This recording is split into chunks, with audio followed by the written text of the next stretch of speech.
దృష్టి దోషాలు తొలగిపోయి డబ్బు రావాలంటే నిమ్మకాయలతో ఇలా చేయాల్సిందే. నిమ్మకాయలను ఎన్నో విధాలుగా ఉపయోగిస్తూ ఉంటాం. ఆరోగ్యపరంగానే కాకుండా ఆధ్యాత్మిక పరంగా కూడా నిమ్మకాయను ఉపయోగిస్తూ ఉంటాం.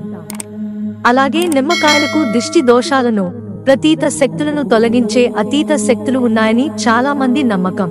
అందుకే చాలా మంది నరదృష్టి తొలగిపోవడానికి, దుష్ట దోషాలు తొలగిపోవడానికి నిమ్మకాయలతో అనేక రకాల పరిహారాలు కూడా పాటిస్తూ ఉంటారు.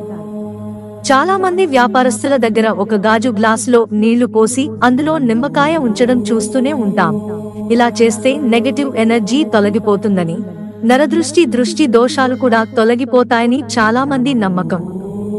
నిమ్మకాయను గాజు గ్లాసులో నీళ్లు పోసి ఉంచడం వల్ల అది నెగటివ్ ఎనర్జీని దూరం చేస్తుందని నమ్మకం. షాపుల ముందు ఇలా వేలాడుతూ తమ వ్యాపారాలను నాశనం చేయాలనే దుష్ట శక్తుల నుండి రక్షిస్తాయనే నమ్మకం. మంత్రతంత్రాలలో ప్రధానమైన పాత్ర నిమ్మకాయదిగా భావిస్తారు.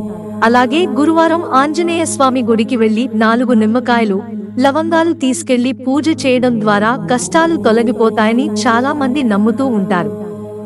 అలాగే వ్యాపారం బాగా జరగకపోతే ఒక నిమ్మకాయను తీసుకుని షాప్లోని 4 గోడలకు ఒకసారి ఆ నిమ్మకాయను టచ్ చేసి, ఆ తర్వాత ఆ నిమ్మకాయను 4 ముక్కలుగా కట్ చేసి 4 దిక్కులలో ఆ నిమ్మకాయ ముక్కలను ఉంచడం ద్వారా శని బయటకు వెళ్తుందని చాలా మంది నమ్ముతారు.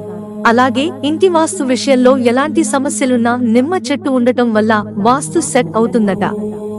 ఇంట్లో ఎవరికైనా దిష్టి దోషం తగిలితే ఒక నిమ్మకాయను తీసుకుని కింద నుండి పై వరకు వారిని చూస్తూ దిష్టి తీసి దానిని 4 సమాన భాగాలుగా కోసి ఎవరూ లేని ఖాళీ స్థలంలో పడేయాలి.